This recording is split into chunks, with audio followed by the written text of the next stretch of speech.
Hi everybody, my name is Miss Bethanina. I'm with the Coffeyville Library. Today we are going to be reading Chapter 11 of The Wonderful Wizard of Oz for our Kid Book Club.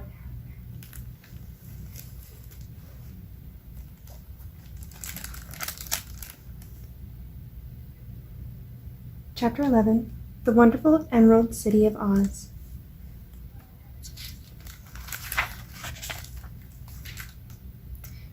Even with eyes protected by the green spectacles, Dorothy and her friends were at first dazzled by the brilliancy of the wonderful city.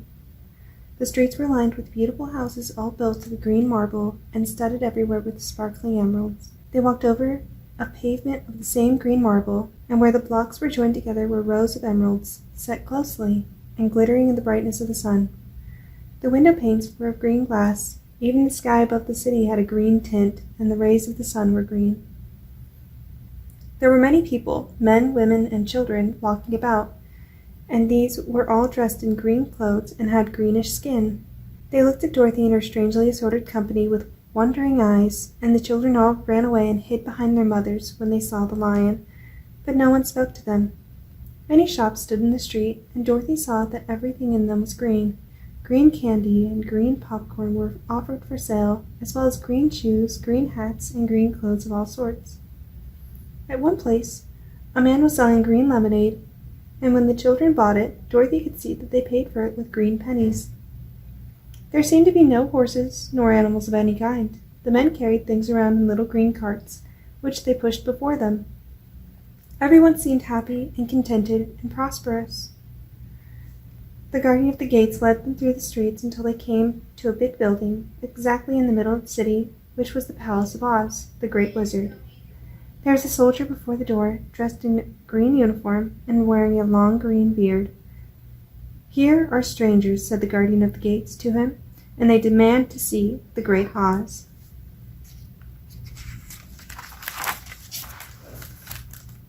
"Step inside," answered the soldier, "and I will carry your message to him." So they passed through the palace gates and were led into a big room with a green carpet and lovely green furniture set with emeralds. The soldier made them all wipe their feet upon a green mat before entering his room, and when they were seated, he said politely, "Please make yourselves comfortable while I go to the door of the throne room and tell Oz you are here." They had to wait a long time before the soldier returned. When at last he came back, Dorothy asked, "Have you seen Oz?" "Oh no," returned the soldier, "I have never seen him, but I spoke to him as he sat behind a screen and gave him your message. He says he will grant you an audience, if you so desire, but each one of you must enter his presence alone, and he will admit but one each day. Therefore, as you must remain in the palace for several days, I will have you shown to rooms where you may rest in comfort after your journey." "Thank you," replied the girl. "That is very kind of Oz." The soldier now blew upon a green whistle, and at once a young girl, dressed in a pretty green silk gown, entered the room. She had lovely green hair and green eyes, and she bowed low before Dorothy, and she said, "Follow me, and I will show you your room." So Dorothy said goodbye to all her friends except Toto, and taking the dog in her arms, followed the green girl through 7 passages and up 3 flights of stairs until they came to a room at the front of the palace. It was the sweetest little room in the world, with a soft, comfortable bed that had sheets of green silk and a green velvet counterpane. There was a tiny fountain in the middle of the room that shot a spray of green perfume into the air, to fall back into a beautifully carved marble basin. Beautiful green flowers stood in the window sills, and there was a shelf with a row of little green books. When Dorothy had time to open these books, she found them full of queer green pictures that made her laugh. They were so funny. And a wardrobe of many green dresses, made of silk and satin and velvet, and all of them fitted Dorothy exactly. "Make yourself perfectly at home," said the green girl, "and if you wish for anything, ring the bell. Oz will send for you tomorrow morning." She left Dorothy alone and went back to the others. These she also led to rooms, and each one of them found himself lodged in a very pleasant part of the palace. Of course this politeness was wasted on the Scarecrow, for when he found himself alone in his room, he stood stupidly in one spot, just within the doorway, to wait till morning. It would not rest him to lie down, and he could not close his eyes, so he remained all night staring at a little spider, which was weaving its web in a corner of the room, just as if it were not one of the most wonderful rooms in the world. The Tin Woodman lay down on his bed from force of habit, for he remembered when he was made of flesh. But not being able to sleep, He passed the night moving his joints up and down to make sure they kept in good working order. The lion would have preferred a bed of dried leaves in the forest, and did not like being shut up in a room, but he had too much sense to let this worry him, so he sprang upon the bed and rolled himself up like a cat and purred himself asleep in a minute. The next morning after breakfast the Green Maiden came to fetch Dorothy, and she dressed her in one of the prettiest gowns, made of green brocaded satin. Dorothy put on a green silk apron and tied a green ribbon around Toto's neck, and they started for the throne room of the Great Oz. First they came to a great hall in which were many ladies and gentlemen of the court, all dressed in rich costumes. These people had nothing to do but talk to each other, but they always came to wait outside the throne room every morning, although they were never permitted to see Oz. As Dorothy entered, they looked at her curiously, and one of them whispered, "Are you really going to look upon the face of Oz the Terrible?" "Of course," answered the girl, "if he will see me." "Oh, he will see you," said the soldier, who had taken her message to the wizard, "although he does not like to have people ask to see him.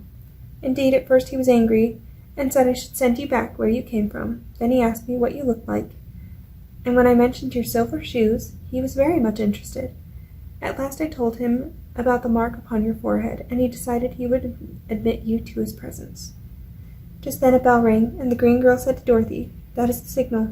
You must go into the throne room alone." She opened a little door, and Dorothy walked boldly through and found herself in a wonderful place. It was a big round room with a high arched roof, and the walls and ceiling and floors were covered with large emeralds set closely together.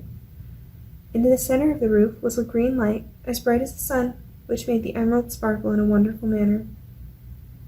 But what interested Dorothy the most was the big throne of green marble that stood in the middle of the room. It was shaped like a chair and sparkled with gems as it did everything else. In the center of the chair was an enormous head, without body to support it or any arms or legs whatever. There was no hair upon this head, but it had eyes and nose and mouth, and was bigger than the head of the biggest giant. As Dorothy gazed upon this in wonder and fear, the eyes turned slowly and looked at her sharply and steadily. Then the mouth moved, and Dorothy heard a voice say, "I am Oz, the great and terrible. Who are you, and why do you seek me?" It was not such an awful voice as she had expected to come from the big head, so she took courage and answered, "I am Dorothy, the small and weak. I have come to you for help." The eyes looked at her thoughtfully for a full minute, then said the voice, "Where did you get the silver shoes?" "I got them from the Wicked Witch of the East, when my house fell on her and killed her," she replied. "Where did you get the mark upon your forehead?" continued the voice. "That is where the Good Witch of the North kissed me when she bade me goodbye and sent me to you," said the girl. Again the eyes looked at her sharply, and they saw she was telling the truth. Then Oz said, "What do you wish me to do?" "Send me back to Kansas, where my Aunt Em and Uncle Henry are," she answered earnestly.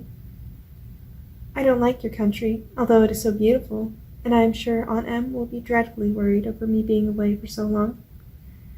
The eyes winked 3 times, and then they turned up to the ceiling and down to the floor and rolled around so queerly that they seemed to see every part of the room. And at last they looked at Dorothy again. "Why should I do this for you?" asked Oz. "Because you are strong and I am weak. Because you are a great wizard and I am only a helpless little girl," she answered. "But you were strong enough to kill the Wicked Witch of the East," said Oz. "That just happened," returned Dorothy simply. "I could not help it." "Well," said the head, "I will give you my answer. You have no right to expect me to send you back to Kansas unless you do something for me in return. In this country, everyone must pay for everything he gets.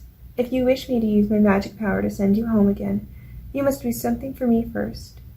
Help me, and I will help you." "What must I do?" asked the girl. "Kill the Wicked Witch of the West," answered Oz.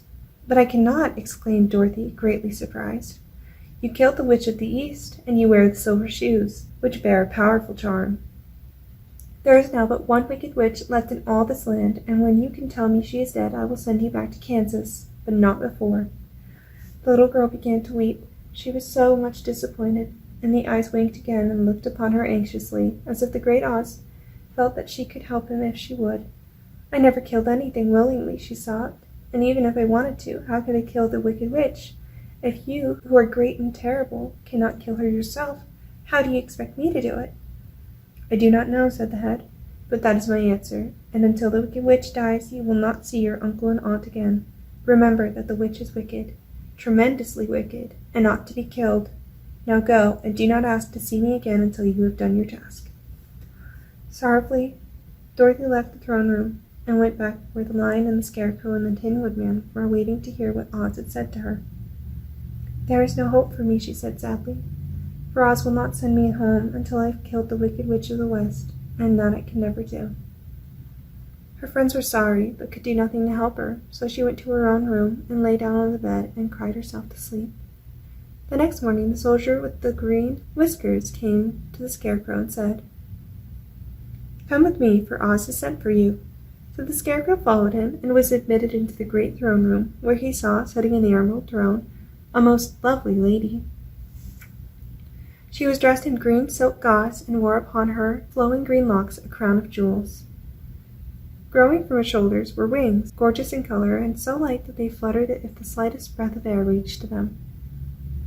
When the Scarecrow had bowed, as prettily as his straw stuffing would let him, before this beautiful creature, she looked upon him sweetly and said, "I am Oz, the great and terrible. Who are you, and why do you seek me?" Now the Scarecrow, who had expected to see the great head Dorothy had told him of, was much astonished, but he answered her bravely, "I am only a Scarecrow stuffed with straw. Therefore I have no brains, and I come to you praying that you will put brains in my head instead of straw, so that I may become as much a man as any other in your dominions." "Why should I do this for you?" asked the lady. "Because you are wise and powerful, and no one else can help me," answered the Scarecrow. "I never grant favors without some return," said Oz, "but this much I will promise. If you will kill for me the Wicked Witch of the West, I will bestow upon you a great many brains, and such good brains that you will be the wisest man in all the land of Oz." "I thought you asked Dorothy to kill the witch," said the Scarecrow, in surprise. "So I did. I don't care who kills her, but until she is dead I will not grant your wish. Now go, and do not seek me again until you have earned the brains you so greatly desire." The Scarecrow went sorrowfully back to his friends and told them what Oz had said, and Dorothy was surprised to find that the Great Wizard was not a head, as she had seen him, but a lovely lady. "All the same," said the Scarecrow, "she needs a heart as much as the Tin Woodman." On the next morning the soldier with the green whiskers came to the Tin Woodman and said, "Oz has sent for you. Follow me." So the Tin Woodman followed him and came to the great throne room. He did not know whether he would find Oz a lovely lady or a head, but he hoped it would be a lovely lady, for, he said to himself, "If it is the head I am sure I shall not be given a heart, since a head has no heart of its own and therefore cannot feel for me. But if it is the lovely lady I shall beg hard for a heart, for all ladies are themselves said to be kindly hearted." But when the Woodman entered the great throne room, he saw neither the head nor the lady, for Oz had taken the shape of a most terrible beast. It was nearly as big as an elephant, and the green throne seemed hardly strong enough to hold its weight. The beast had a head like that of a rhinoceros, only there were 5 eyes in its face. There were 5 long arms growing out of its body, and it also had 5 long slim legs. Thick woolly hair covered every part of it, and a more dreadful-looking monster could not be imagined. It was fortunate the Tin Woodman had no heart at that moment, for it would have beat loudly and fast from terror. But being only tin, the Woodman was not at all afraid, although he was much disappointed. "I am Oz, the great and terrible," spake the beast, in a voice that was one great roar. "Who are you, and why do you seek me?" "I am a woodman, and made of tin. Therefore I have no heart, and cannot love. I pray you to give me a heart, that I may be as other men are." "Why should I do this?" demanded the beast. "Because I ask it, and you alone can grant my request," answered the Woodman. Oz gave a low growl at this, but said gruffly, "If you indeed desire a heart, you must earn it." "How?" asked the Woodman. "Help Dorothy to kill the Wicked Witch of the West," replied the beast. "When the witch is dead, come to me, and I will give you the biggest and kindest and most loving heart in all the land of Oz." So the Tin Woodman was forced to return sorrowfully to his friends and tell them of the terrible beast he had seen. They all wondered greatly at the many forms the Great Wizard could take upon himself, and the Lion said, "If he is a beast when I go to see him, I shall roar my loudest, and so frighten him that he will grant all I ask. And if he is the lovely lady, I shall pretend to spring upon her, and so compel her to do my bidding. And if he is the great head, He will be at my mercy, for I will roll his head all about the room until he promises to give us what we desire. So be of good cheer, my friends, for all will yet be well." The next morning the soldier with the green whiskers led the lion to the great throne room and bade him enter the presence of Oz. The lion at once passed through the door, and glancing around saw, to his surprise, that before the throne was a ball of fire, so fierce and glowing he could scarcely bear to gaze upon it. His first thought was that Oz had by accident caught on fire and was burning up, but when he tried to go nearer, the heat was so intense that it singed his whiskers, and he crept back, trembling, to a spot nearer the door. Then a low, quiet voice came from the ball of fire, and these were the words it spoke. "I am Oz, the great and terrible. Who are you, and why do you seek me?" And the lion answered, "I am a cowardly lion, afraid of everything. I come to you to beg that you give me courage, so that in reality I may become the king of beasts, as men call me." "Why should I give you courage?" demanded Oz. "Because of all wizards you are the greatest, and alone have power to grant my request," answered the lion. The ball of fire burned fiercely for a time, and the voice said, "Bring me proof that the wicked witch is dead. In that moment I will give you courage. But so long as the witch lives, you must remain a coward." The lion was angry at this speech, but could say nothing in reply, and while he stood silently gazing at the ball of fire, it became so furiously hot that he turned tail and rushed from the room. He was glad to find his friends waiting for him, and told them of the terrible interview with the wizard. "What shall we do now?" asked Dorothy sadly. "There is only one thing we can do," returned the lion, "and that is to go to the land of the Winkies, seek out the wicked witch, and destroy her." "But suppose we cannot," said the girl. "Then I shall never have courage," declared the lion. "And I shall never have brains," added the Scarecrow. "And I shall never have a heart," spoke the Tin Woodman. "And I shall never see Aunt Em and Uncle Henry," said Dorothy, beginning to cry. "Be careful," cried the green girl. "The tears will fall on your green silk gown and spot it." So Dorothy dried her tears and said, "I suppose we must try it, but I am sure I do not want to kill anybody, even to see Aunt Em again." "I will go with you, but I'm too much of a coward to kill the witch," said the lion. "I will go too," declared the Scarecrow, "but I shall not be of much help to you. I am such a fool." "I haven't the heart to harm even a witch," remarked the Tin Woodman, "but if you go, I certainly shall go with you." Therefore it was decided to start upon their journey the next morning, and the woodman sharpened his axe on a green grindstone and had all his joints properly oiled. The Scarecrow stuffed himself with fresh straw, and Dorothy put new paint on his eyes so that he might see better. The green girl, who was very kind to them, filled Dorothy's basket with good things to eat and fastened a little bell around Toto's neck with a green ribbon. They went to bed quite early and slept soundly until daylight, when they were awakened by the crowing of a green cock that lived in the backyard of the palace, and the cackling of a hen that had laid a green egg. Alrighty, that is the end of chapter 11. Thank you so much for watching, and have a great day. Bye.